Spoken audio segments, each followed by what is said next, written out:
Finals day on Clash of the Codes. Hey, handcuff me to an anthill and paste my ears with jam if this isn't the old cement works near Warkworth. Fantastic location for our two final events. But cast your mind back to last week. We started with 6 teams in the semi-finals. We dropped the bottom 2 from that competition, but boy, those teams put in some awesome work. And here is what happened. Yeah, a real smash and grab in the blockbuster. Ian Ferguson and Mark Rendell putting in some great work. But the strong man of the series, Ian Wright, really showed how it was done. The wee ferret set to dig it out. Mark Hutchinson, lighter team member but very strong, and so too was Sasha Haskell last week. Sarah Ulmer, Sportswoman of the Year, showed her class, and Phil Clove just gave a death, as they say. There was a method to the Surf Lifesavers madness, and it nearly paid off. At the finish, surf lifesaving and rowing, neck and neck, but the rowers just pipped them. In the Sandblaster, everybody had to do well if they were going to make the finals. Started off a bit rough. Athletics and triathlon, it takes 2 to tangle. Into the hard work, cycling. Had to finish in the top 3 to make those finals, and they were looking good midway through this event. Look at this, faceplant. Man, that must have hurt. John Hume into the water for the cyclists, and they were going to make it if it killed them, and it very nearly did kill Rob Hamill. 110 metres up the sand hill, and it was neck and neck between the rowers, the triathletes, and surf lifesaving. The heavy breathing was anything but romantic, and in the canoe pull, 2nd and 3rd, triathlon, surf lifesaving. So close. Rob Hamill really put it all on the line for his team, but it paid off. First place, triathlon, but the rowers made it too. So they lined up like this after the semi-finals. ECNZ Rowing and McDonald's Surf Lifesaving 10 apiece. Sheraton Hotels Triathlon 8 points into the finals, and Stamina Athletics on 6. That is our top 4.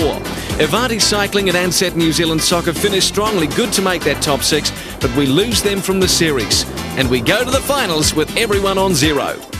Mate, you have done so well with this location. I'll tell you what it reminds me of too, is the Highlander movie. And some people say on certain days you can hear the ghost of the Highlander emanating through the ruins. Age-old traditional movie, so we've gone for an age-old event, the old tug-of-war. We've brought it into the 20th century though. It's called power pulling. And you've changed the structure for the point system on finals day? We have. Now the athletes love this event. It's very static, but it involves a lot of technique, a lot of strength. The point system, 4 points up for grabs for first, 1 point if you're last. It's a 2-life draw. You lose twice, you're out of the competition. Righto, Haim, you've got the resin on, mate. Yeah, it's a bit sticky. Bit of a worry, actually. And how are you feeling approaching this event? Bit nervous? The rowers, eh? They're a bit big and they're a bit stupid, but they're strong. So, I don't know what's going to happen. Have you worked out a plan on how to approach this? Oh, yes, we've worked out a plan, but it's top secret, you know. Natasha, what's the strategy? You've just had some advice? Yeah, so they're just getting our position sorted out first so we can take the strain as soon as that pin comes out. I'm quite nervous. Very nervous. In fact, now we've got through to the finals, that's what we're aiming for, so it's a pity Robbie got injured last week, but we'll overcome that, and we've got Brenda there, we'll be right. Is there a technique where you have to sort of save yourself for the first 30 and then give it heaps, or what? Yeah, but we're not going to say what our technique is. You can tell me. We're going to be a little bit technical here, and we're going to keep it to ourselves. Are we? Yeah, we are, aren't we? We don't know. 1 minute before you're away, how are the nerves right now? This is the first of the final events. Quite calm, actually. Haven't even thought about it. The ticker's not even going. Good. I'm ready. So, as you can see, the athletes are feeling a little bit tentative about this one. Every single point from here on in is vital, and we are power pulling in just 1 moment. Welcome back. This is the first of our final 2 events on Clash of the Codes for 95. Rowing versus triathlon. We're in Paul's hands. Teams, you're in the starters' hands. Get ready. Yep. Take the strain. Go! Whoa, big jump to triathlon. I'll tell you what, the rowing team wasn't expecting that. Round 1, the rowers, the triathletes. Rowing since we began this event 3 years ago have never been beaten. Yeah, if you had to make an event and build it for the rowers, you'd come up with power pool.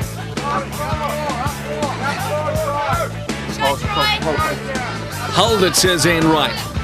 Saving themselves. Hold them! Hold them! Rowing's coming back. 30 seconds! Hold it. Go, change it. No! Bit of indecision with the rowers. When is it time to go? Wells having a party. Seconds! Okay, ready? Big push! Big push! Now! Yeah, here it comes. Watch this. Ooh, hey, triathlon's holding them. Come on, the triathletes. Triathlon holding. That's a sensation. Oh, they've done it.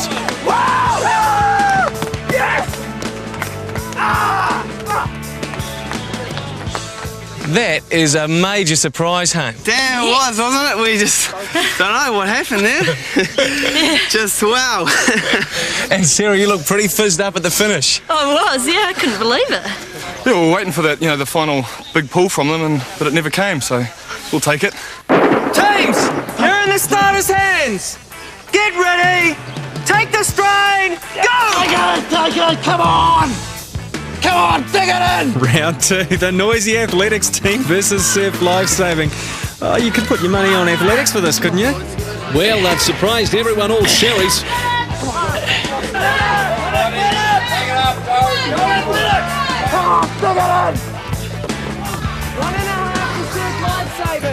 Yeah, not a lot in it. Surf has got it at this stage, but athletics, they've got the league power. 30 seconds! Hold it there, guys. 15 seconds! Yeah, come on, give it heads! Come on! Here they go, they can do it. Come on, athletics!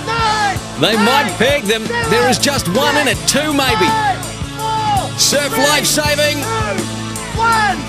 Got it. 2 centimetres. That is tough work. Paul, you did enough yelling there, you just about shook those old ruins behind you, mate. Bit of psych trying to scare them, soft pussy cats. Thought they might have let go and got a fright or something. Did you think you had them all the way? Yeah, we knew we had 1.5, so we were sort of just trying to hold. Take the strain! Go! Round 3, 2 live draw, athletics versus rowing. Both teams have lost 1 round already. Lose this and they're out. Time to come, Paul! Come on, Paul! Come on, guys! Mark Hutchinson still screaming. No wonder they call him horse. Come on! 15. On 15. Hold. I think the rowing team's got it sorted out technically for this one. Dig it in, come on! Dig it in, come on! 15 seconds! Come on again! 15 seconds. The rowers. 10. They're going to take it. 8. 7. This is bad news for athletics. 5. 4. 3. They might be gone. 1. They are gone. 3.5 centimetres. Rowers get another life. Get ready! Take the strain! Go! Round 4, the 2 winning teams, Surf Lifesaving versus Triathlon. The winner of this automatically into the final. The loser will meet rowing in the semi-final. Come on, we're losing. The effort that goes into this event is quite astounding. Is that triathlon by 5? No, it is Surf Lifesaving. They are putting in a big tug.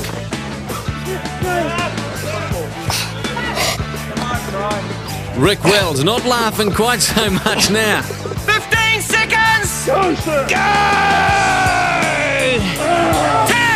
9, 8, Surf 7, Lifesaving. 6, They're going to go straight to the finals. 3, 2, 1. Goodwin, 4 centimetres. Awesome, guys. Rowing, are you ready? Triathlon, are you ready? Teams, you're in the starters' hands. Get ready. Take the strain. Go! Wow, Triathlon jump rowing again. This will decide who will meet Surf Lifesaving in the final. Rowing versus Triathlon. Whoever loses this is out. Just watch out for their pull. Could the triathletes do it to the rowers again? Okay, on the legs. In goes the leg work. And Triathlon is holding them. 15 seconds! 15 seconds. Triathlon still hanging in there. The rowers don't want to lose this one. It'd be too much for the old egos to cope with. 2 in a row. Triathlon into the finals. Second time they pipped the rowers. Gee, it's just amazing, eh? You know, you just really got to be on the job all the time, and full credit to those guys. They were awesome. Very surprised to see triathlon beat rowing. Obviously, they've got good leg power, but a bit better than I thought they would have. Sarah, how are you feeling going into this? Well, just a little bit nervous. We got beaten by these guys last time, but I think we got the leg power to take them on and be in a good position to take out the last event this afternoon. Can you beat triathlon, Ferg? We can beat triathlon, no problems. The heats then are a done deal. This is the final of the power pulling. Macca, we're in your hands. Surf life saving ready? Yo. Triathlon ready? Yeah! Teams, you're in the starters' hands. Get ready! Take the strain, go! Nothing in it at the start. Triathlon, the giant killers, up against surf life saving. 1 minute of pain, strain and anguish. Oh, take a breath, guys, you're gonna pop.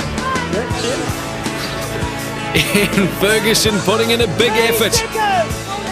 Regripping, surf life saving, holding.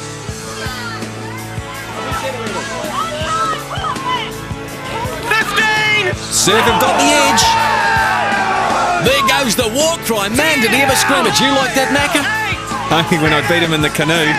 Yeah, quite a lot. Surf life saving. They've got it. Get maximum points. Held it, Ferg. Yeah. Phew, yeah, my eyes feel a bit bloodshot, but we got there. Is it hard to hold on when you've got that lead? Those stars there. I see stars. Yeah, it was actually a bonus for us because, you know, at our team meeting that we have every day, being so organised, we'd actually counted this one out.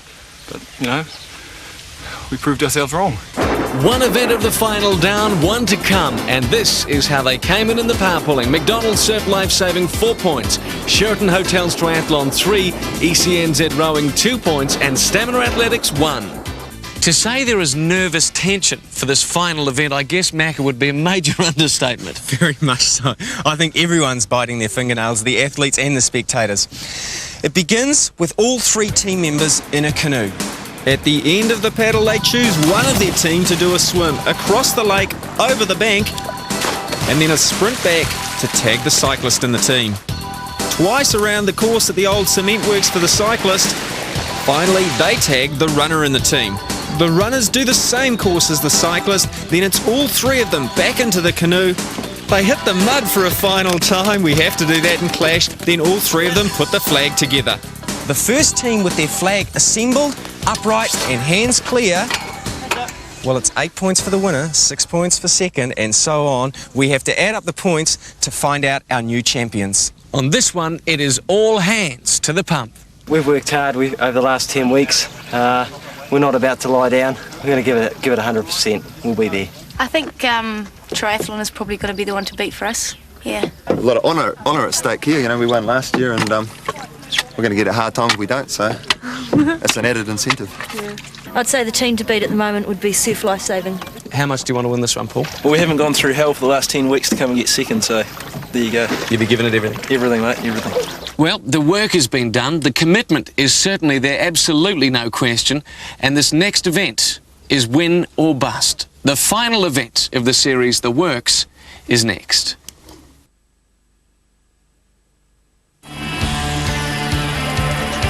Welcome back. Well, what a great way to wrap the series of Clash of the Codes where we throw the works at them. Here we go. Double points up for grabs. The trophy is on the line. Any one of these 4 teams can take it. Who's going to be the Clash champions for 1995? Surf Life Saving look to have the edge, but only marginally. And there is a long way to go in this one.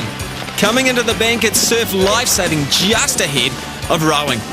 Paul Bethel, a Canterbury fella, great swimmer, used to being in the surf. Brock Davis subbing for Rob Hamill in the rowing team, and check this out. Nice dive, Brock. Rick Wells very close behind too. A very accomplished swimmer, obviously, being a triathlete. He'll close the gap, I'm sure. That's our top three athletics back and forth. They hope to make up ground on the cycle and run later. Yeah, it's interesting. Joanne Henry from the athletics team is doing the swim, and Phil Claude will be their designated runner. That man is fast. Into the water, nothing between surf lifesaving and triathlon. Both these men, great swimmers in the pool. This is a good contest. It looks to be Rick Wells who's got the edge. It is Rick Wells. He's going to get out of the water and tag Hamish Carter. Now this will be a nice little battle. Hamish Carter is one of the world's top triathletes, is used to making his living on a bike. Ferg's more used to sitting on a surf ski. Ian Wright is away for the rowers. Different techniques, Hamish riding, Ferg running. Ferg's holding his own. He is too. Through the old cement works they go. This place has seen a lot of action in the past and a lot of action right now. Ian Wright, the big man, and Mark Hutchison back and forth. Athletics have led the whole series. At the moment, they're kind of out of the picture. They really are. He jumps on it. Away he goes, but he has got an awful lot of work to do if they're going to be in the top three.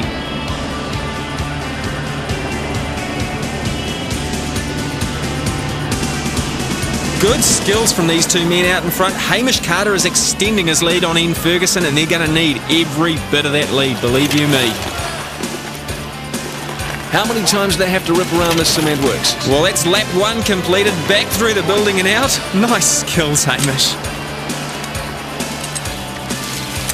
Ian Ferguson keeping his head down. Wouldn't want to lose it. Ian Wright, I mean, this guy is riding superbly. He is pumped up and fired up. They have got their trophy on the line. ECNZ Rowing want to keep it. Halfway through the second lap for Hamish Carter, he is pumping. Ian Ferguson knows there is some ground to make up. This fella, I have to say it, I think they're gone, the athletics team, Paul. Nah, they're making ground. They are still in there, but it's all going to come down to Phil Claude on that run.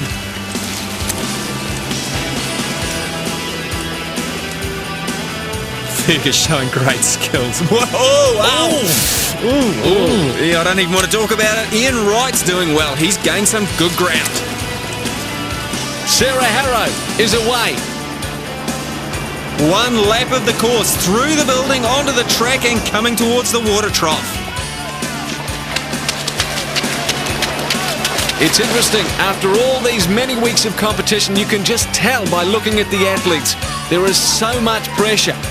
Nothing between surf lifesaving and rowing for second and third. Brenda Lawson, Sportsperson of the Year. Phil Claude is going to be chasing them hard. You couldn't hope to have a better runner in your team than that man, Phil Claude. Sarah Harrow, way out in front. The triathlete's looking good. Natasha Hilgerhold, one of New Zealand's fittest surf lifeguards. She can run too.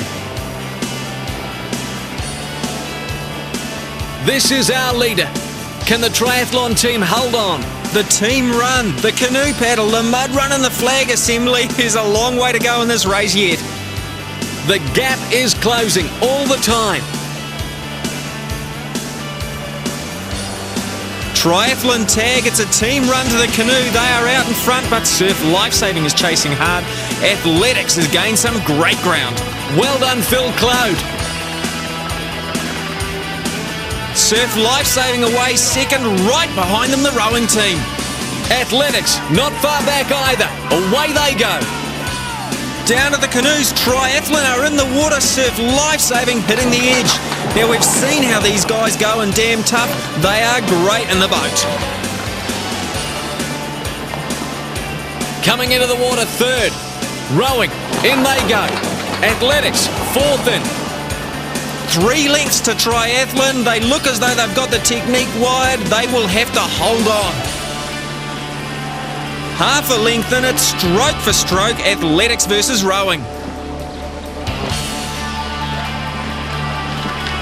Triathlon, surf lifesaving. They are closing. And it looks like they're going to take a shorter route too to finish. Yeah, that could cost them. This mud is deceptively deep. Look at this, Sarah Harrow is already stuck. Surf Lifesaving is right on their tails. In a couple of moments from now, we're going to have our champion. Will it be triathlon? Will it be surf lifesaving? The others look like they're gone. 10 weeks of competition is going to come down to the flag assembly. One mistake and you are history. Hamish Carter gets his hands on the pole first. Paul Bethel for surf lifesaving, straight into it. They're there. 2 different techniques, it's gonna be close. You talk about one mistake. Have the triathletes fumbled? Surf lifesaving, triathlon. Flags are up. Surf lifesaving by a smidgen, Macca. Less than half a second, first team with hands clear. Take a look at this. Watch for the hands going away. Triathlon, surf lifesaving, surf, take it. Rowing, 3rd place. Athletics, 4th. What a series. We have found our Clash of the Codes champions, and Mackie, you're going to do the honours, mate. I am, and it gives me great pleasure to give the Clash of the Codes trophy for 1995 to McDonald's Surf Lifesaving.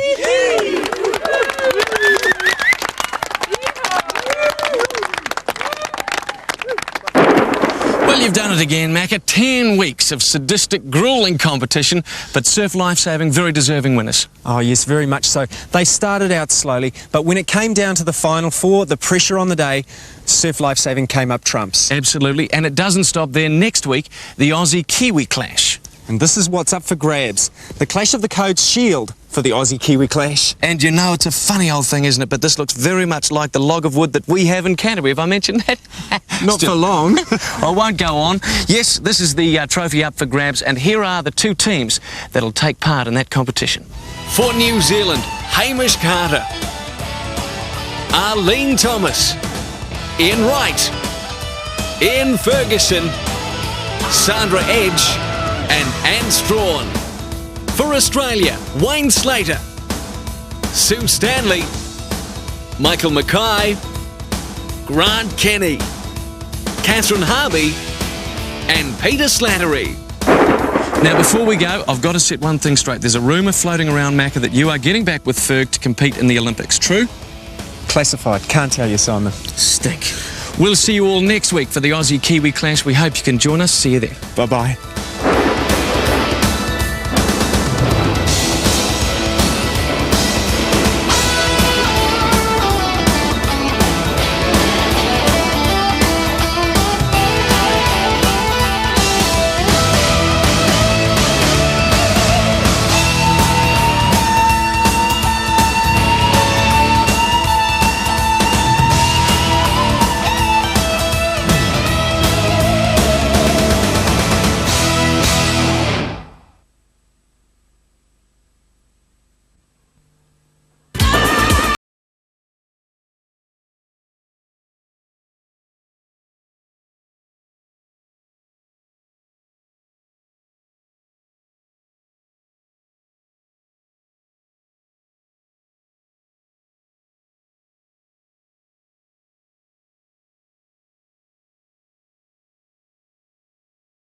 Of the Codes. 3 weeks of intensive competition with 6 of the best Kiwi athletes against 6 of the finest they could muster from across the Tassie.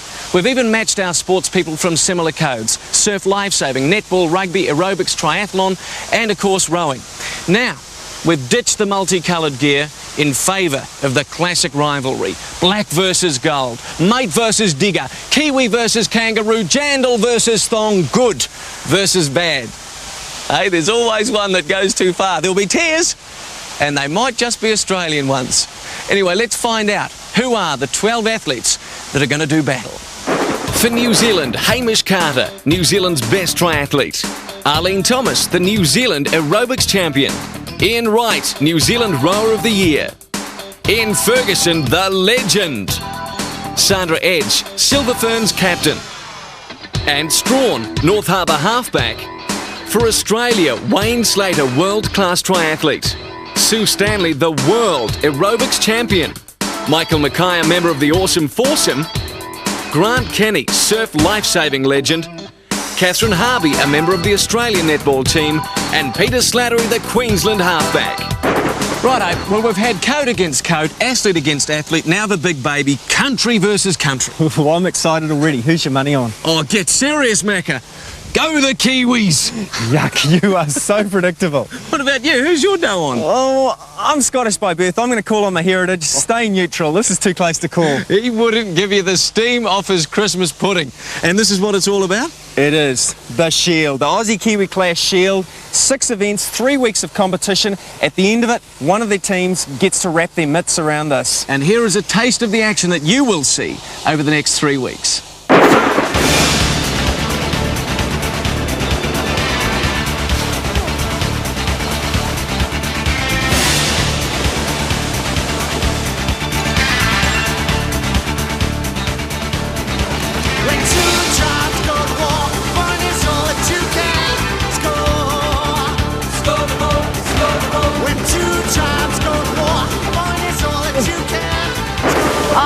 Looking forward to it. The Aussie team have had a bit of a chat and we've got a few tactics up our sleeves, and I think the Kiwis are in a bit of trouble, as they have been in all year. So how does it feel to be in that Kiwi strip, mate? It's good actually. It's black and white. I got the silver fern on, and we're going to kick some Aussie ass.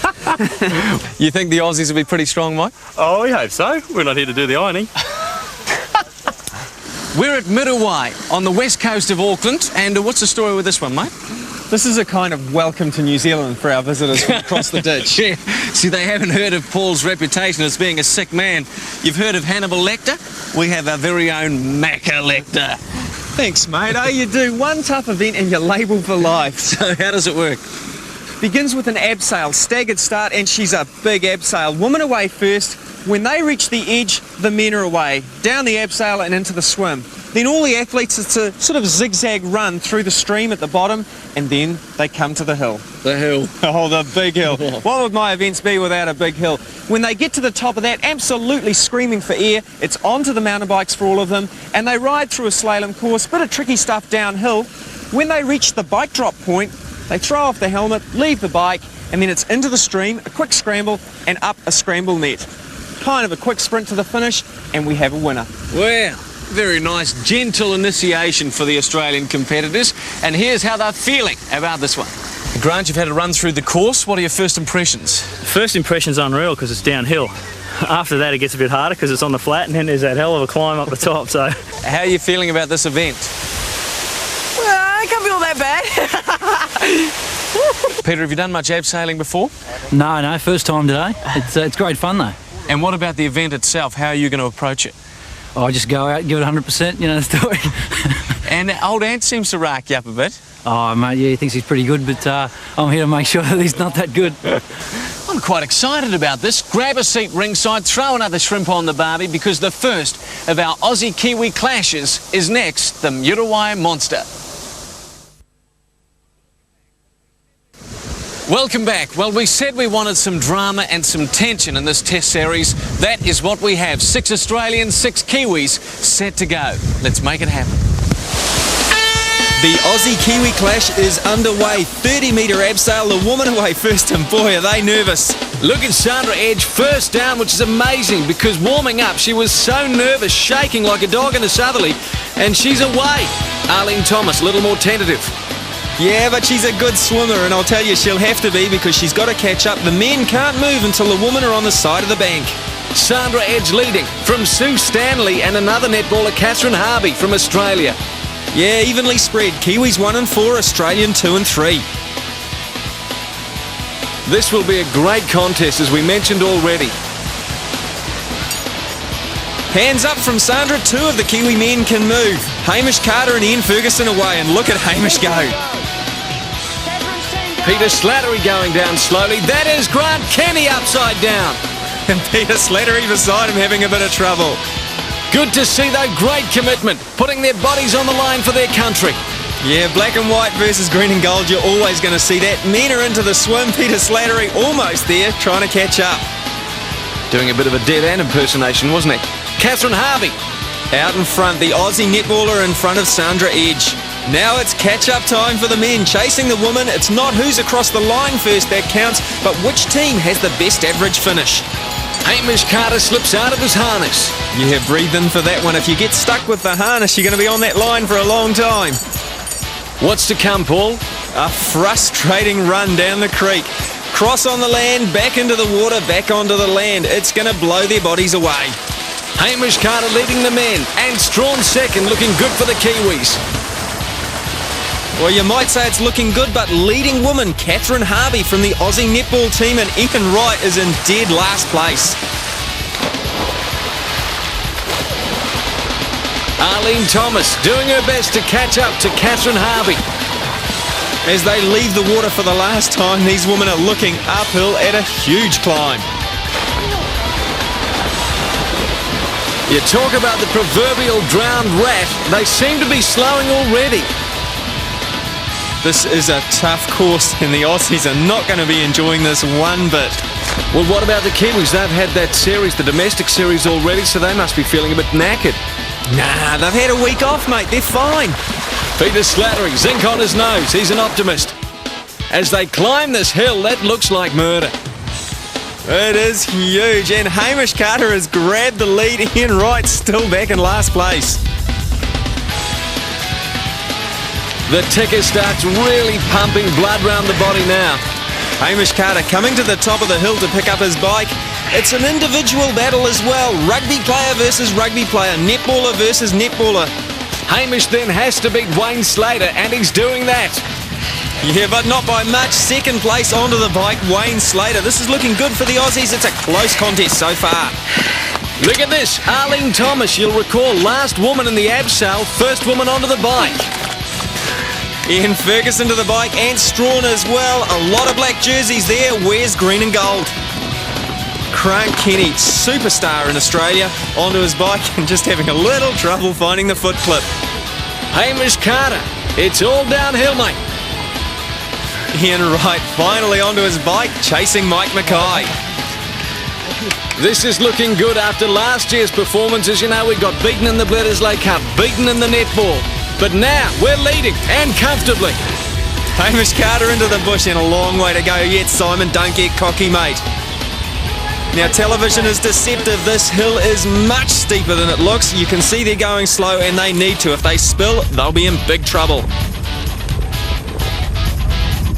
Men and women of steel. These folk are all so tough. In fact, Sue Stanley is so tough, she jumped in the cab. The cab driver said, "Where to?" And she said, "What's it to you, mate?" You're kidding me. That's true, mate. Sue is so tough. She eats teriyaki, sukiyaki, everything's yakimaka, but she still eats it. Oh, you're right. She's tough. Down to the bottom of the hill, into the bush. Long section through here. Sue Stanley, she's got a long way to go in this. I hope she's tough. Fair call. Here they come. Mike Mackay, awesome foursome, gold medalist at the Olympics. He is a talented athlete. Grant Kenny looks to be slowing down. First off the bike, Hamish Carter into the river, a short swim, a net climb and a run to the finish line. He's looking good for first place. Taking it quietly, Sue Stanley, a wise decision. Up the net for Hamish, and this is tricky at the top. If he's slow, I'm sure that man, Wayne Slater, is right behind him. Yep, he is. Into the murky goes. That looks like yuck. They don't care. These two triathletes train together in France, and Hamish knows Wayne is the faster runner. Is it going to be a win for the Kiwis? Yep, no doubt about it. Hamish Carter, first place for the Kiwis, and he's happy. Wayne Slater is definitely grabbing second spot, though. Well done, mate. Race on here, though, for the rest of their teammates to see which team is going to get the best finish. Ian Ferguson has slipped into third place. Good stuff from him. The sly old fox, taking it quietly to finish. Yeah, he's just looking back there to check if anyone's behind him. If they're not, he's not going to push it. Cleans his hands up the scramble net. And Strawn in fourth place. Great finish for the Kiwis. What has happened to the Aussies on the mountain bike? Yes, it's going to be interesting when we add up the points from our first event with the Aussie-Kiwi clash. Here comes some green and gold. Mike Mackay, the big man, he is a tough one. Up the net, sprint to go. Arlene Thomas looks as though she's losing another spot to Ian Wright. Grant Kenny right there as well. Flippy said he's pretty tired. Tough course. Let's check out how they all finished.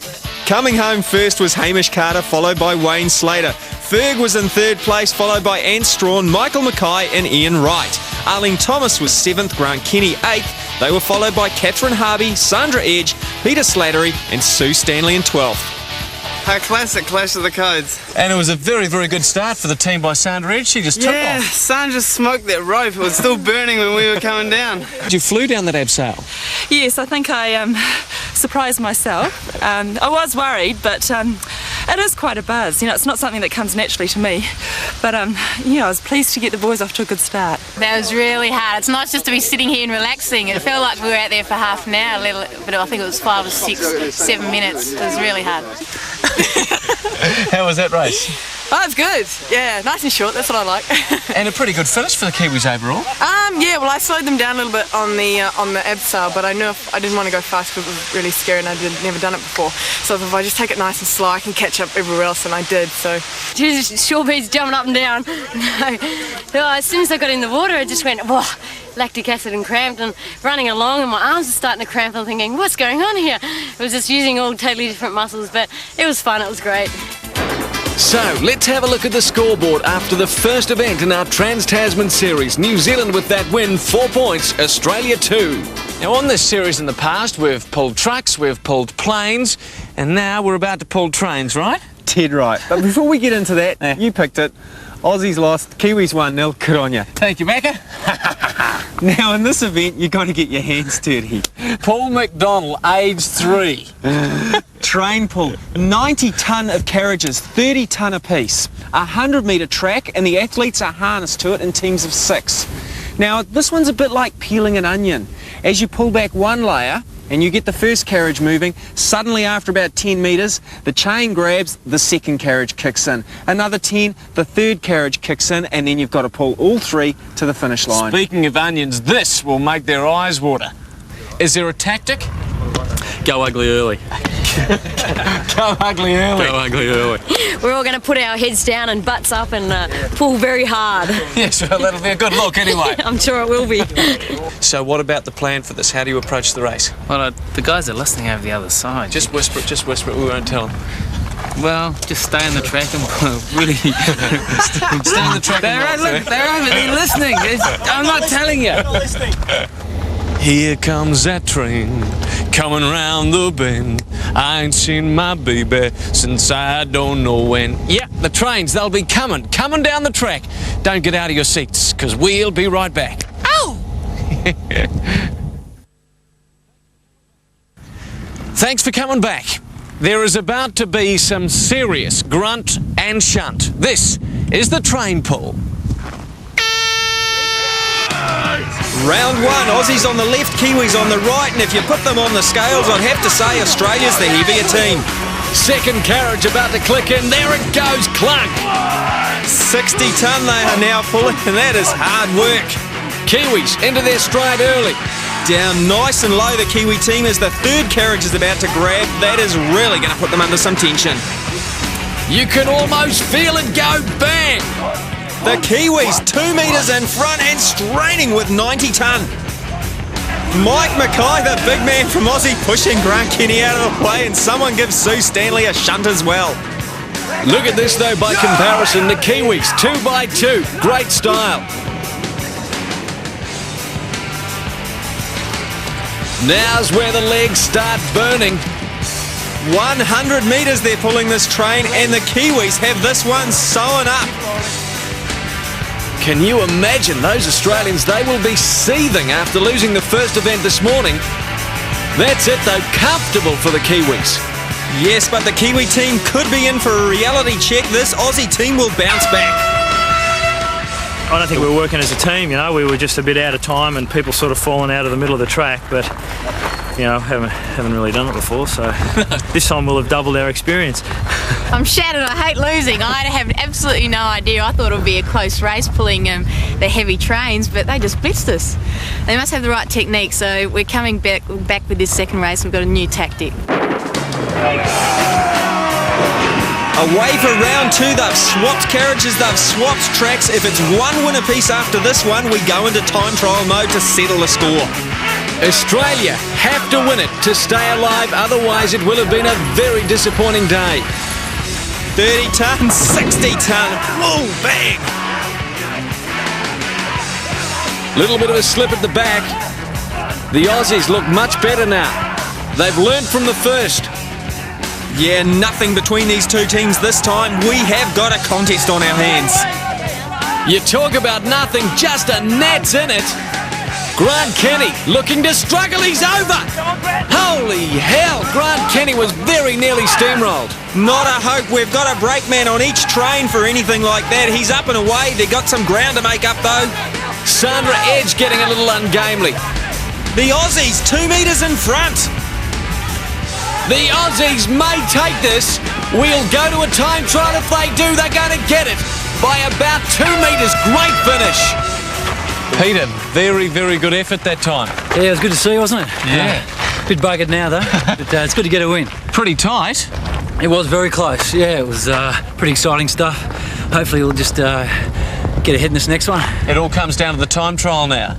It does. It's going to be very exciting, I reckon. Very exciting. Great win for the Australian team. Oh, good comeback. Yeah, it was a good comeback because I was saying to Peter that, it looked like the Kiwis maybe had a metre on you for the best part of the race and then you just seemed to kick in. Yeah, it took a little while to get going, but if we didn't win that one, we're out of the ball game. So it was a must-win situation. So Ian, just pipped at the finish. Yeah, disappointing. But you got to realise we had the heavy carriages, the uphill rails and plus a headwind now land. And now the time trial is going to decide who gets the points. Yeah, great way of doing it. Both on equal footing, and the final time trial, only one thing left to do, and that's get from here to there as quickly as possible. Tough call for the Kiwis. They have drawn first up. That gives the Australian team more time to recover. Look at their technique though. They really do have this sorted out. They just go foot by foot, sleeper by sleeper, nothing in between. And you can see them hanging onto the rail on the side. That keeps them low, keeps the tension on the chain, moves the train well. Grinding it out. They know every single second is vital. Halfway through, kicking it in, picking up the pace, and look at Sandra Edge and Arlene Thomas, they're doing aerobics.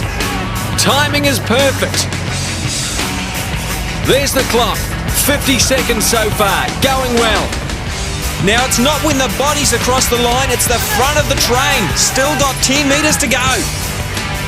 1 minute's up. The Space Racer is going to cross 1:03. 1 minute and 3 seconds. Tough work. The Aussies away second. Their time trial, and look at their start. They are putting everything into it. The two big fellas left to the back. Down nice and low. This team's learning fast. Good timing.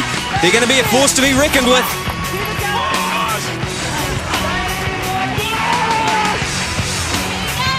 Catherine Harvey and Sue Stanley at the front of the pack.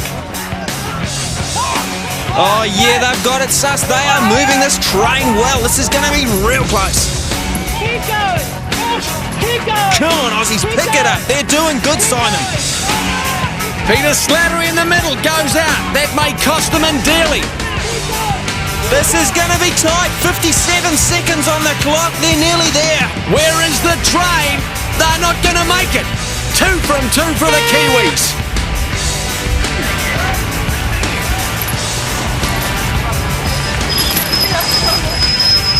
Hey, Simon, Yeah. got a joke. Oh, yeah. What have Australia and train tracks got in common? What? They're both full of sleepers.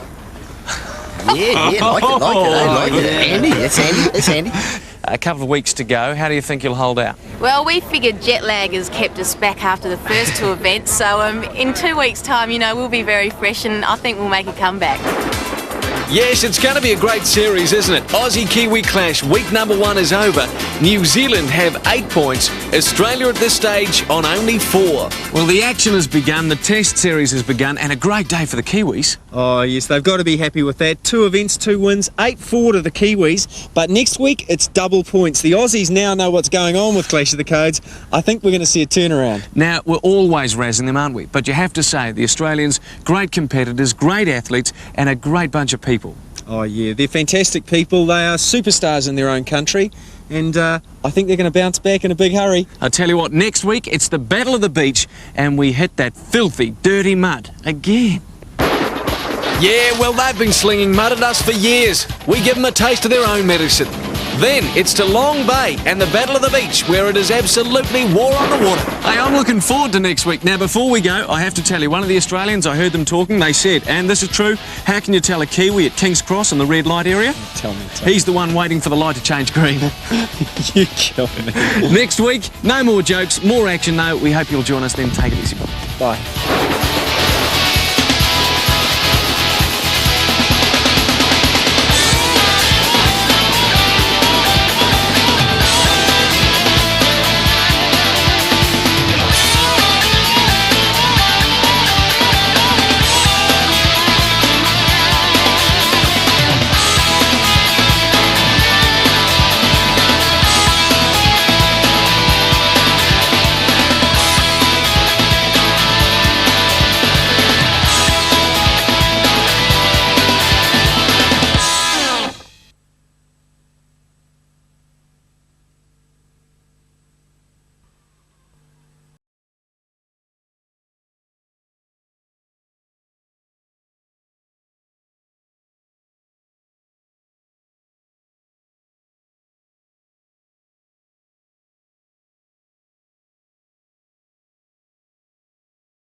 In our Aussie-Kiwi Clash of the Codes. Last week was a real goodie for the Kiwi machine as they took out 2 events from 2. But as every New Zealander has learned over the years, be it rugby, netball, cricket, tiddlywinks, the Australians can never ever be written off. As they say in the classics, hell hath no fury like an Aussie scorned, particularly when that scorn comes at the hands of the Kiwi. I tell you what though, I reckon the Australians will put in a huge effort today, particularly now that they know a bit about the series, they know a bit about our country, they know a bit about our athletes. Last week it was hard going for everyone though, at Muriwai first, and then as we threw a train wagon on their backs. Yes, we began the Muriwai Monster with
first spot and a great win too for the Kiwi team.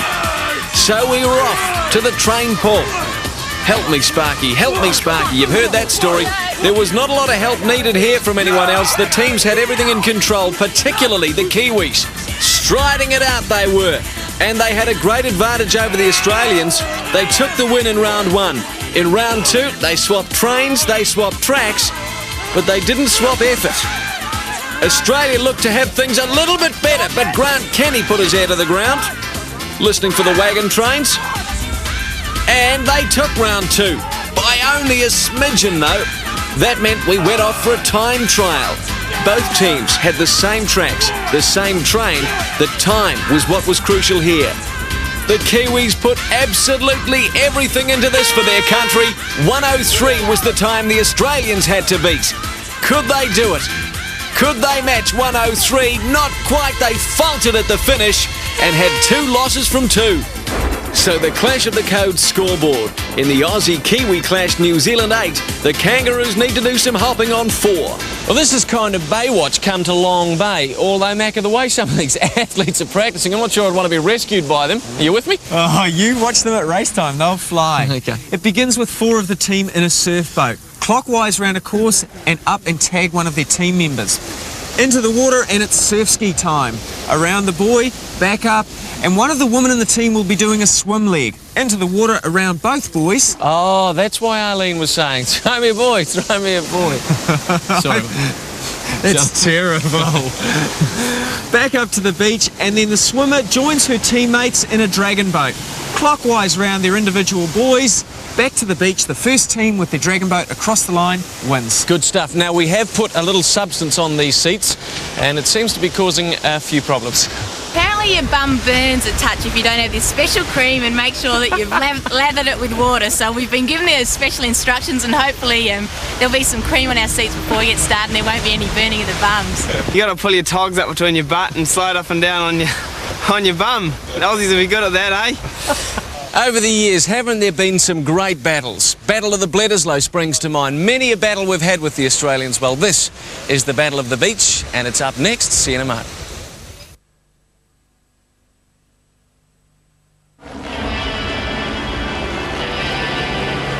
Thanks for coming back. This is a magnificent day for racing in the surf. The Australians feel that this event might just be their one. Let's find out. It could well be the event for the Australians. They live on the beach here in New Zealand. We just visited. Sue Stanley into the water on a face, crawl a little bit, tag. Aussies away. Kiwis slightly deeper. They're away now. Stroking it out. Half stroke, 3/4 stroke, full stroke, power into it. How do you know about this sort of stuff, Simon? Mum bought me an inflatable dinghy for Christmas, mate. I thought it had to be something like that.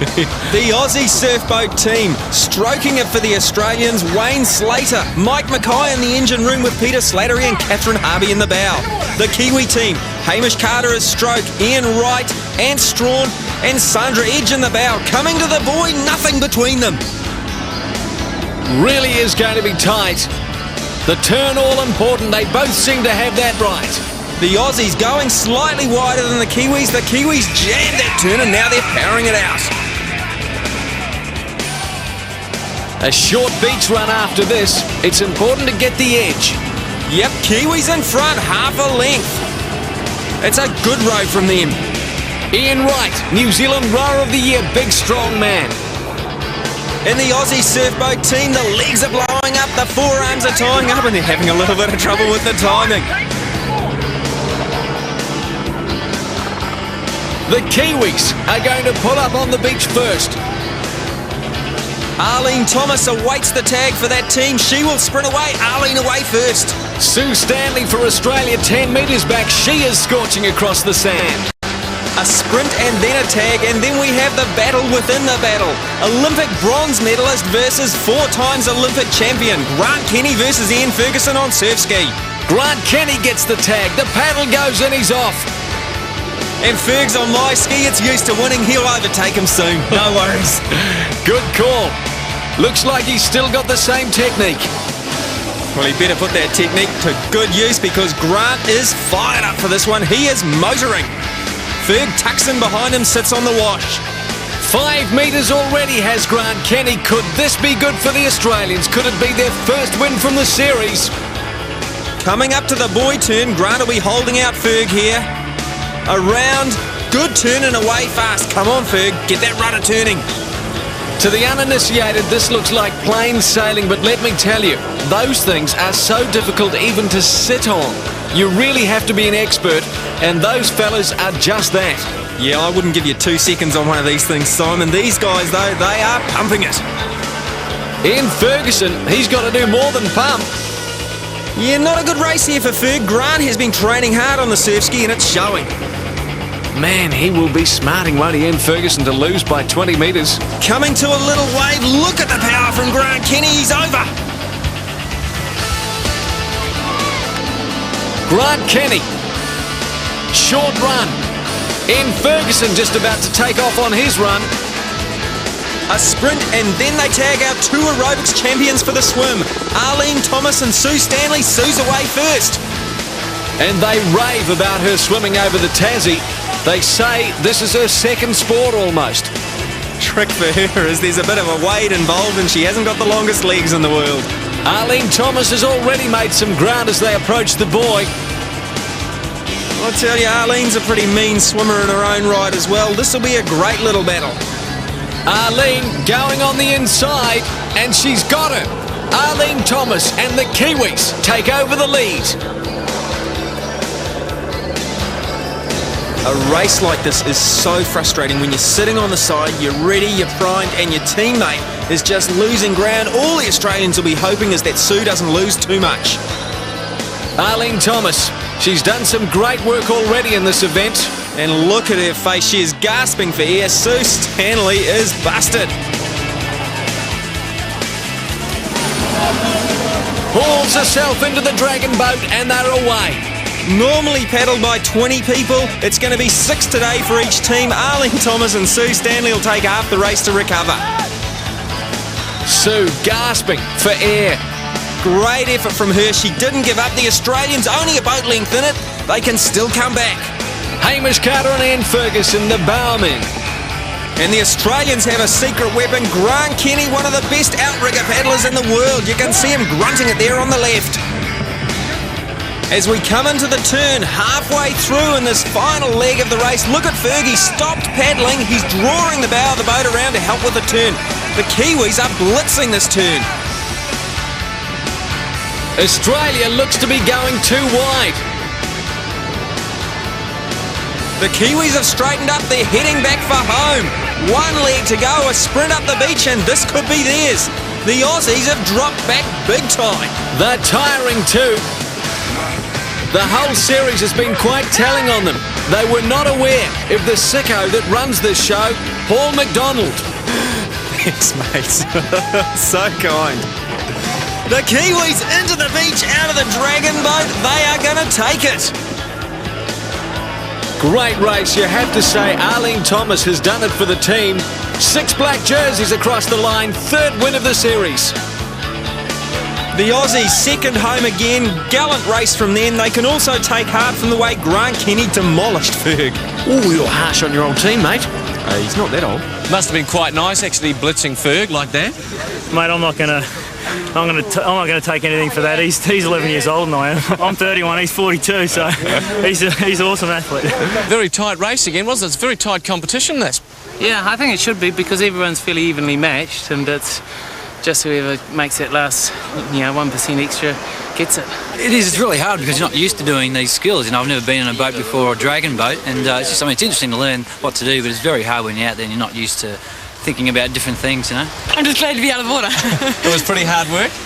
It was. It's harder than you think actually swimming in the surf rather compared to like a pool. And I think I've swallowed like half the seawater, so I'm like, ooh. You're an old salty, Arlene. The Aussie-Kiwi clash scoreboard then. New Zealand looking comfortable, 16, Australia 8. Well, a lot of folks vowed and declared never to come back to this mud, and here we are. No, you've got it wrong. The athletes love this event. It's their favourite. They want to be here, don't they? Yeah, right. I'll tell you what, though, my dough is on the Aussies. I really want them to win this. I think they deserve to win it. Yuck. You're kidding me.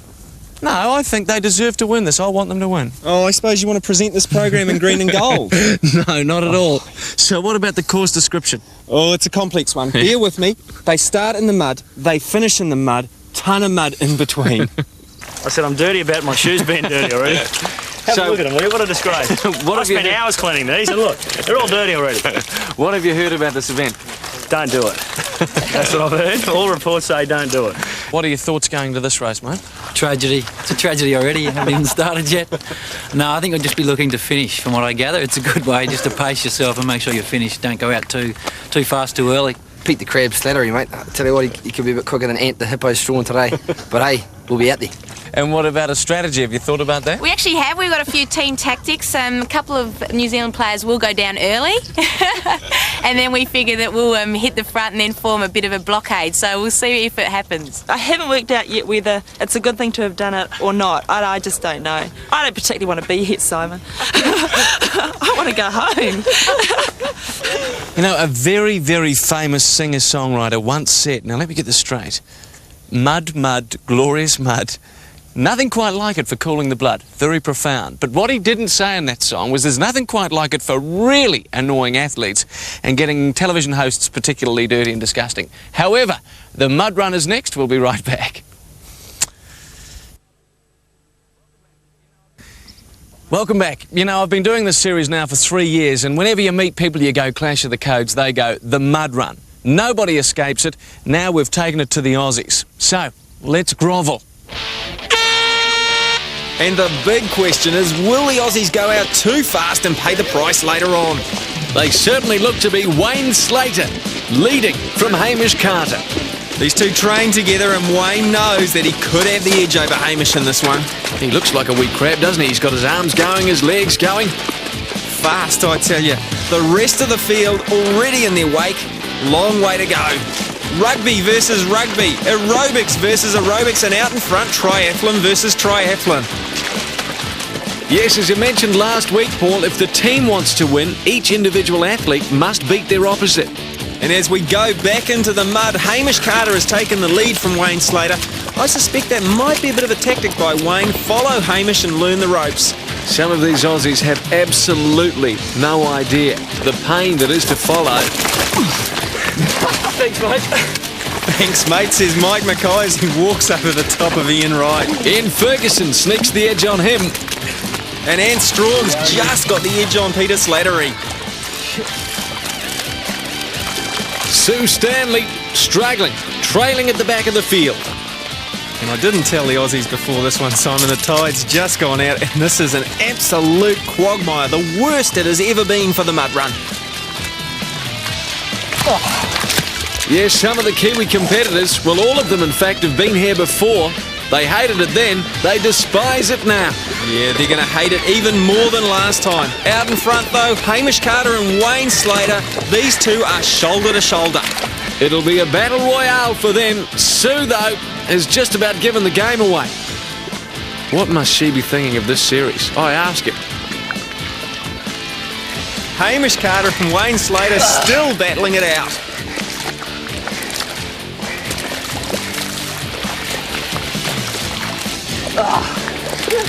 He lost a bit of ground there, Wayne Slater. That means a lot of work to get back. 2 inches in this mud is like a mile for anything else. Check out the race for third. Awesome rower versus awesome canoeist. Mike Mackay, he's going to have to put in a little burst here. Yeah, there he goes, defending that third spot. This is first and second, though. Hamish Carter, has he met his match in Wayne Slater? I don't know what body type is right for this event, Simon, but I tell you, if you're over 100 kilos, you don't want to be doing the mud run. Ian Wright is finding it tough. Grant Kenny behind him, and Ant Strawn further back.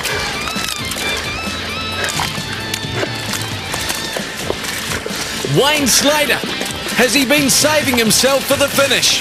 He's taking the lead from Hamish Carter. New leader, Australia in front. Hamish Carter, though, says not so fast, big fella, and he takes it back. Oh, this race is as much a mental struggle as it is physical. Look at Grant Kenny stuck in the mud. Where do you go? Crawling along on his belly. And Strawn says that's the place for you and moves on. 2/3 of the race down. They're screaming for air. And Peter Slattery says if they had pitches like this in Aussie, I wouldn't be playing rugby. The Queensland halfback gets a wee welcome to New Zealand. Ferg. He's taken Mike Mackay. He's down on his hands and knees. Keeps changing the technique. Ian Wright. He said he liked mud wrestling, but I think he had other things in mind. Now look at Catherine Harvey. Have you ever got to a stage in your life where you feel stuck? Trapped? Well, look at this. Far out. Catherine Harvey said when she was coming out to New Zealand, she said, "Darls, I'm going to New Zealand, beautiful country. Can't get up. Hot days, warm nights." I don't think she had this in mind. I tell you, this race, don't underestimate it. This is the hardest thing you will ever do in your life. Some of them make it look easy, some of them make it look tough. And Strawn got a bit of work to put in yet, but Hamish Carter, you saw in that shot earlier on, he is just about there. Grant Kenny, aggressive as ever. He just wants to get to the finish line. Sue Stanley, when all else fails, make like an alligator and slither. They'll be making a purse out of her soon. It's probably quite cool in the water there as well, because this is hot work. Look at the sweat on Wayne Slater. He's checked back. Here comes Fergie. Come on, mate. Peter Slattery and Arlene Thomas with Sandra Edge trying their best to finish this race and have a good showing for their team and their country. This would be a great showing for the two Kiwi women. Wayne Slater nudges out Ian Ferguson. Ferg's come through for second. Wayne Slater has paid the price of sticking with Hamish Carter. He's blown up. Mike Mackay in fourth. A great effort from the big fellow. No doubt about it, he won the domestic series. Now he's going to win the Trans-Tasman Mud Run. Hamish Carter, you beauty. Good man. He really is an outstanding athlete. It's a good finish for the Kiwis in that one. Mike Mackay, though, could make the difference for the Aussies. Ferg has slipped into second ahead of Wayne Slater. New Zealand 1 and 2. Australia look like being 3 and 4. Wayne Slater's had it.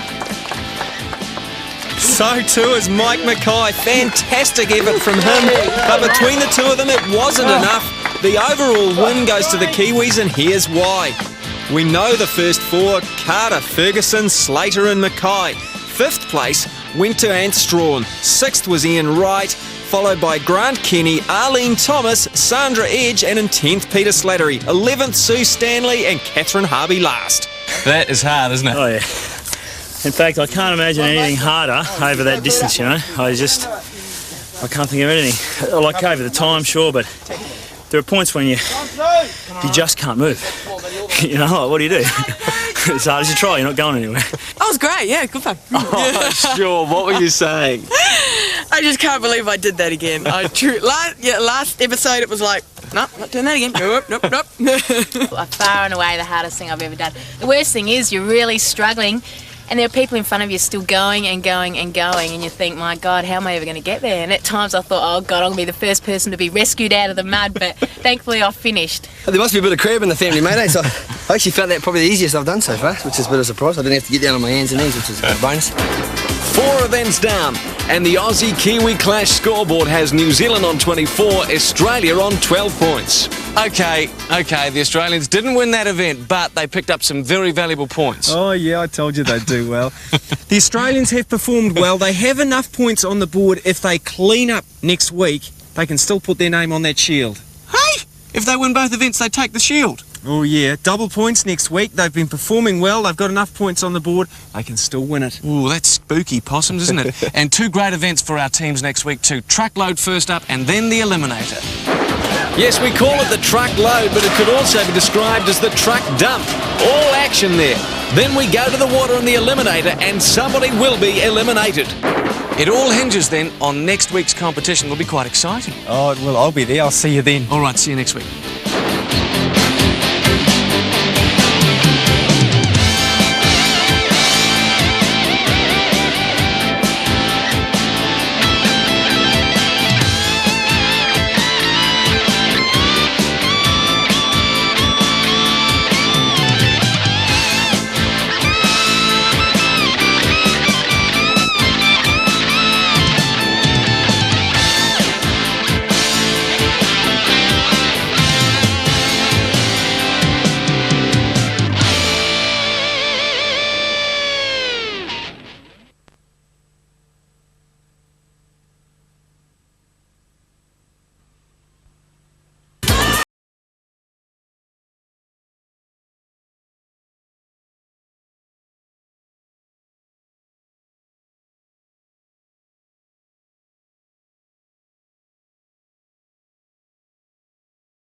of our Aussie-Kiwi Clash of the Codes. 4 events now have been run, 4 events now have been won by the Kiwis. But should the Aussies win both events today, they can take that trophy on the plane back to the land of Oz. And that is almost too scary to think about. I tell you what though, over the last 3 weeks, some great relationships, or perhaps I should rephrase that, some great friendships have been formed, all in the spirit of competition. And speaking of spirit, some great efforts were put in last week, first of all in the Battle of the Beach, and then in the mud. Yes, out on the water at Long Bay, there was to be a real clash between the Aussies and the Kiwis. Sue Stanley looked like something big and ugly was chasing her as she tagged her teammates. Arlene Thomas, a little slower, but nonetheless, it was a very close beginning. Stroke for stroke they were. The Kiwis keeping it tight, the Australians even tighter. They were searching for their first win from the series. Heading back towards the beach, the Kiwis had opened up a 10-metre gap. Arlene Thomas, who did the initial run, was off again. 10 metres back, Sue Stanley. Back to the water they went, and this time they had to tag the surf skiers. Grant Kenny in one, Ian Ferguson in the other. This was a matchup that a lot of people had talked about, and a lot of pride on the line too for Ferg. He didn't want to let this man beat him. But round the first mark, things were looking very ominous. Gold medals count for nothing in Clash of the Codes, and Grant Kenny was leading the Australians home. Could this be the first win for the Ockers? They thought so, as Grant tagged Sue Stanley, reputed to be a very good swimmer. But Arlene Thomas was making some great inroads. In fact, round the second mark, Arlene had overtaken. She tagged her teammates in the Dragon boat, and the lead was taken again by the Kiwis. This is where the arms were starting to hurt, and the Kiwis kept it pretty tight. The Australians, though, slipped back. They went too wide, and once again, the 6 black jumpers had the maximum points. The Aussies could only look on. Still, they had their chance of revenge in the mud run. Yes, mixing it with the mud, and Wayne Slater for Australia thought, hey, no dramas, I'm going to win this race. Hamish Carter had other ideas. Back a little bit, and Mike Mackay was having his own battle with Ian Ferguson, who was starting to think everybody's picking on me. Ian Wright, been in this mud before, didn't want to come here again, but we made him. The leaders, Hamish Carter and Wayne Slater, 2 triathletes, nutting it out. Catherine Harvey thought, flag this New Zealand country. Sue Stanley did a wee slither, made like a croc. And Ian Ferguson was still having problems. Wayne Slater had slipped back, stuck in the old elbow. But our leader and a champion of the series so far was Hamish Carter, who brought the Kiwis home. So to the Aussie-Kiwi Clash scoreboard. New Zealand 24, Australia 12. The truckload is about to happen, and Paul, is the wind going to be a major factor? I mean, it's blowing. Who cares? The athletes don't. They are going to grab all of this stuff and just chuck it. They won't care about damage, they care about winning. Okay, and the event is structured in 3 different parts? It's a complex one. 4 points up for grabs for each of the 3 parts. Now, if Australia win all 3 of this and the final event, then they can put their name on the shield. So there is certainly going to be some passion next up. Is it a tense day today, Catherine? It's do or die, isn't it, from here on in? Absolutely. We've been saying for the whole series that we'll be coming back, and we ain't got no choice today. It's either, like you said, do or die. And have you worked out a technique? I noticed you're doing your stretching and sort of lifting a few things before the bails. Nah, just grab everything and chuck it as hard and fast as you can, and yeah, just get it up there quick. And what about the complacency for the Kiwis? Is that a problem? I mean, you're 4 up. To beat an Aussie, you know, 1-on-1 is great. We'll beat them 6-0 if we have to. Yes, the old truckload. This basically is the straight 6, twin called FK161. Not a bad wagon in its time. And if the Aussies get it moving up this runway faster than the Kiwis, they are back in the hunt. We have the truckload up next. We're back. I tell you what, the wind here is pretty intense at the moment. However, the Australians must win this event to stay in the competition. Here we go. Part 1 of the truckload. The teams have chosen the big boys. Mike Mackay and Grant Kenny for Australia. Ian Wright and Ant Strawn for New Zealand. I guess here, Paul, stacking is all important, just like the wood at home. Nah, mate, rough as guts. 2 canoes, a couple of fence posts, 6 hay bales, 4 70-kilo drums, 4 40-gallon drums, and a wheelbarrow. Look at them go, just chuck it on. Technique is not important, it's all strength. Ant Strawn's a very well-built fellow, isn't he, if I do say so? Well, I'm sure he'd be flattered that you noticed, mate, but this team, this is an awesome team, and I got my money on them for this one. Mike Mackay throws it on, Grant Kenny puts the bales. The Kiwis throwing on the canoes now. They are working fast. Can I change my bet, mate? Ant Strawn, Ian Wright going to the kegs. Grant Kenny on with the wood post. No technique, just chuck him on. Go for it. 2 more items to go for the Australians. And they're still in the hunt. There goes Strawny. I don't want that wheelbarrow. Ian Wright with the kegs. But to go there for the Kiwis, the Aussies are looking strong. Ian Wright's tough. On with 1, 2 to go. Last canoe for the Aussies. This is going to be tight. Yes, the Aussies have taken it. They are still alive. 4 points. Only a keg in it. That's great news for Australia. The series is still alive now. It keeps us alive, doesn't it? You know, so there's a little bit of pressure on the fellas, and we like to think we performed. Absolutely. So, Grant, did you have a word to Ant in that before? Did you feel that maybe they were perhaps a little bit complacent? No, I don't think so. I think they're smart enough to know that we're not going to give up, you know, and it's going to be, the next one will really tell, because they can unload it however they like. It doesn't matter. They've only got to win 1 out of this morning's races, and they've won the series. So for them, the unloading doesn't matter. For us, it does, obviously. But the good news, Mike, Australia is still in the hunt. We're still in that. We're still alive. We're happy to have our first win. You speak of desperation. This is real heart-in-the-mouth stuff. 2 seconds kept the Australians in it. They must win this one too. Part 2 of the truckload begins with a pull of the truck. They are fully laden, and it is 2 women from each team pulling the whole lot. Sandra Edge and Arlene Thomas versus Catherine Harvey and Sue Stanley, the World Aerobics Champion, striding it out. Pull the truck down to the finish line, tag, drop the harness, and then you've got to unload the truck. And the truck is left exactly how the guys put it in there. You can see the Australian canoe sticking out to the side still.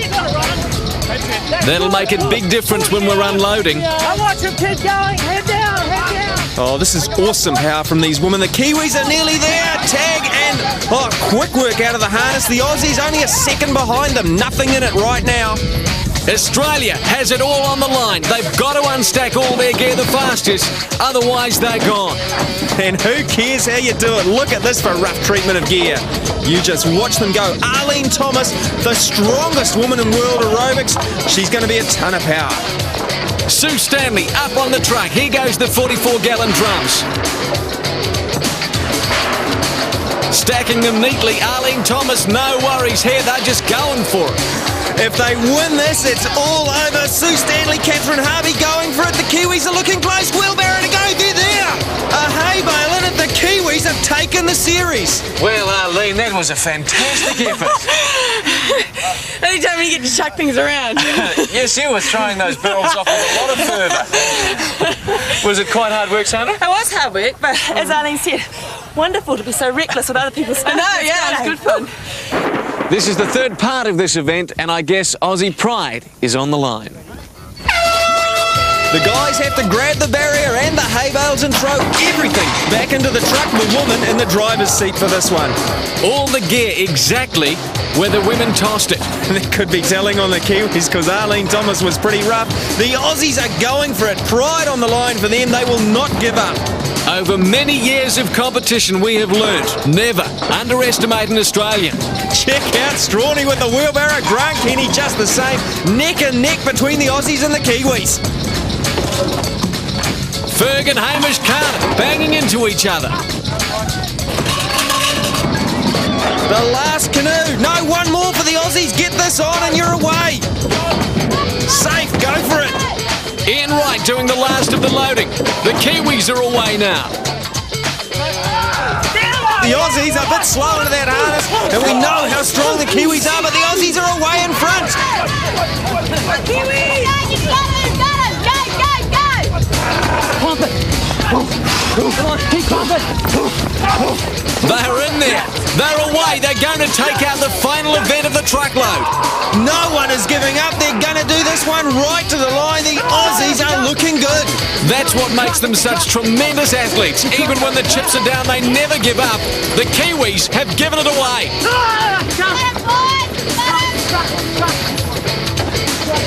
The Kiwis have tossed this one. That is not like them at all. Australia have it. Yep, the Aussies have won the battle, but the Kiwis have won the war. Ian, but disappointing obviously to lose that one. Yeah, we thought we'd give the Aussies a bit of a boost. They needed it after the first couple of weeks. So that's one thing you have to say, that every New Zealander admires how tenacious the Australians are, and if you're losing something, it's like never give up, eh? No, exactly. I mean, we've lost the last 3 events, but we still wanted to make sure that we could keep going and just never give up. That's what they say, don't they, Ferg? Australians never give up. That's true. Even when they're lying down, you've got to kick them to make sure they are down, because they'll get up and run again. Lovely sentiment, Ferg.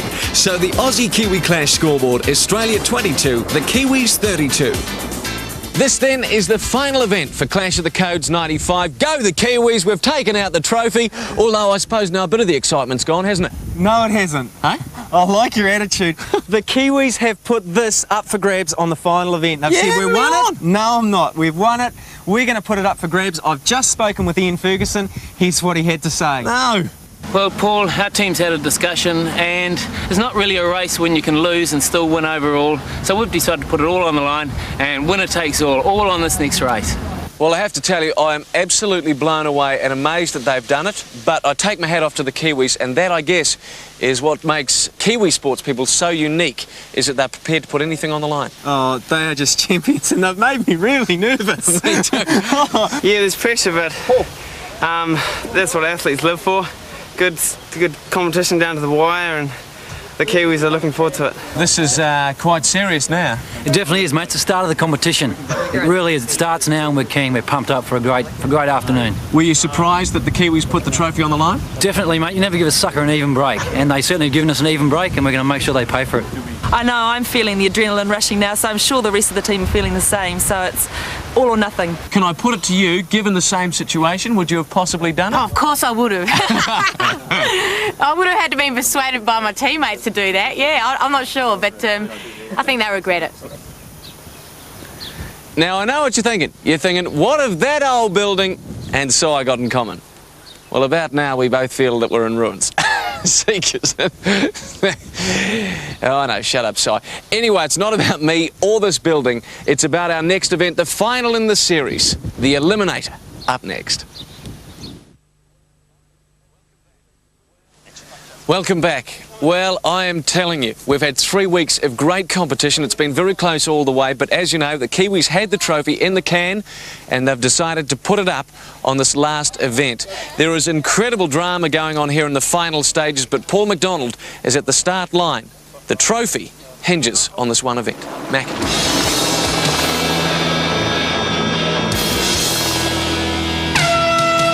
3 weeks of competition, 6 events, and this one will decide it all. It's a team and individual relay, swimming, running, biking, canoe paddling, and then we'll have a winner.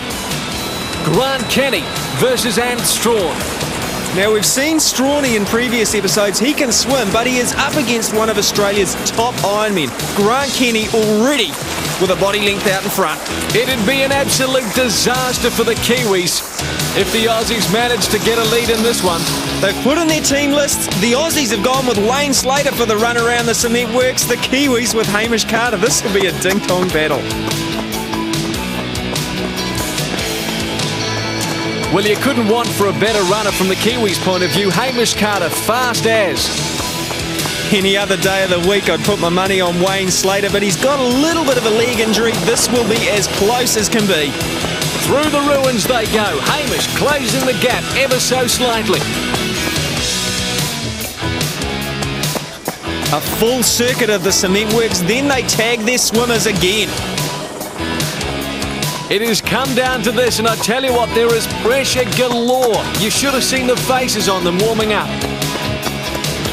Yes, Hamish Carter has made the ground. They're going to go into the tag for the swim with only a metre between them. final event of the Aussie-Kiwi clash. Grant Kenny into the water, and the Kiwis have gone again with Ant Strawn. Now that is a mistake from the Kiwis. They could have gone with Ferg. Strawny is a sprinter. Grant Kenny is an endurance man. They should have gone with Ferg. Already, Strawny is paying the price. This is a sensation. As you know, the trophy depends on this one event, and Ant Strawn looks at it. He's lost a good 3 or 4 seconds to halfway, and he is burning up. Grant Kenny leading for the Australians. Ant Strawn, the stroke is gone. Grant Kenny is just accelerating away. Let this guy sniff a win, and he will throttle you. Ant Strawn willing his body to go for the team and the country. The Aussies are away. Peter Slattery onto the bike. Ant Strawn makes the tag. Ian Wright. And if you remember back to the mountain bike race in Clash of the Codes, the rowing team won. So Ian Wright fancies his chances on this one. Peter Slattery round the old tree. Tell you what, he's pretty handy on a bike too. I think the Kiwis are in trouble. Slats is motoring. One more lap, he'll tag off for their second rider. Ian Wright a little ways back, feeling the pressure. He knows he has to make some ground, or the Kiwis may be gone, and that trophy may be heading to Australia. Mike Mackay, the big rower, onto the bike. The Aussies, they're in front. Hamish Carter onto the bike. This will be a great battle. Mike Mackay looking steady. Hamish Carter, he knows there is an awesome lot of work to go now. I don't like to say it, Simon, but this thing is slipping away from the Kiwis. They are going to have to act and act fast. Well, Catherine Harvey said it before the event. The Kiwis would live to regret this one if they put the trophy up for grabs. The Aussies have 40 metres on them. The tag is coming up into the triple canoe. Both teams have gone with their canoeists, Grant Kenny and Ian Ferguson, and the 2 women. Arlene Thomas and Sandra Edge for the Kiwis. Sue Stanley and Catherine Harvey for the Australians. As they head into the water, the gap is closed, Macca. Well, I tell you, from my point of view, I'd hate to go into this part of the race second. These canoes kick up a huge wash. To get over it, you are in all sorts of trouble. Can this New Zealand team make any ground? On the green and golds, I don't think so. Beautiful timing from the Aussies. They are looking real strong. The Kiwis going out to the side of the wash. That's the only way they're going to make some inroads. There is not much further to go. They've got to dump the canoes very soon. Short run. Then they're into the rafts, and it's all on for young and old. The Kiwis are going to have to do something. The Aussies, a bad turn from them. That's the edge they're looking for. Select work from the Kiwis. They're gaining. It's coming right down to the wire. A couple of metres in it. Australia hauling up their canoe. To the line, the tag is on. 6 Australians, 6 green and gold. They're away. 2 legs to go. Come on, the Kiwis. I hate to show my bias, but it would be just too much for the whole country to think that that Australian team on this last event is going to take that trophy. We are nearing the end of the run. The Australians have the advantage. Ant Strawn, Hamish Carter overtaking a couple. This is where you see the true champions. You're screaming for air, the body is aching, and that's when you dig it out. Mike Mackay, first to the raft. Peter Slattery next. There goes Ian Wright on his lonesome. But here come the team. Arlene Thomas and Sue Stanley right beside each other. They can't move till all the team's there. The Aussies into the boat. The Kiwis are in and the Aussies are trying to paddle on the land. Australia may have blown it right there. Advance Australia fair? I think not. They're gone. The Kiwis will be stoked. That is what the pressure of competition is all about. One mistake, she's all over. Australia led all the way. Then right in the closing stages, they let the Kiwis come on through and they're extending their lead. Yeah, you can see how easily it could happen. The Kiwis nearly forgot boy number 3 there. She would have been an immediate disqualification if they had missed that, but really, they are sewing this one up. Aussie-Kiwi clash of the codes. It's been a fantastic series. Came down to the last event when the Kiwis put the trophy on the line.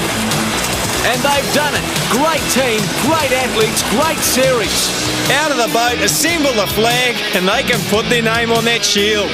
Put up the flag, New Zealand. You deserve the title. Australia competitive to the end. They're not slowing down at all, but look at this. The title is going to New Zealand.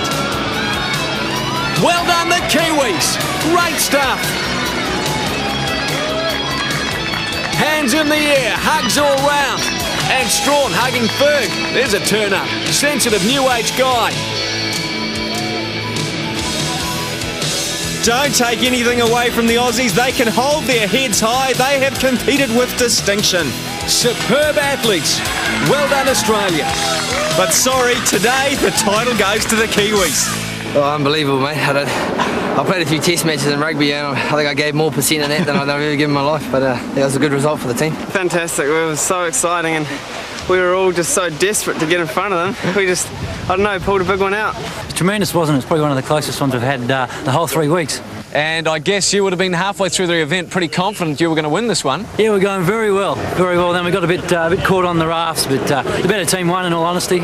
It was a great finale. Unfortunately, we were once again on the bottom end, but I think it goes to show that they were the dead set champions for this series. Very exciting, big relief in the end. Like we were behind in the last leg, but every ounce of energy I think was expended between the raft and the finish line, so great.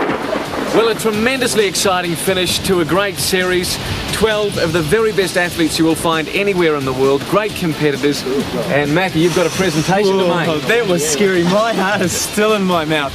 Australia, congratulations. Fantastic. Well done. New Zealand, a shield. Good on you. Yeah.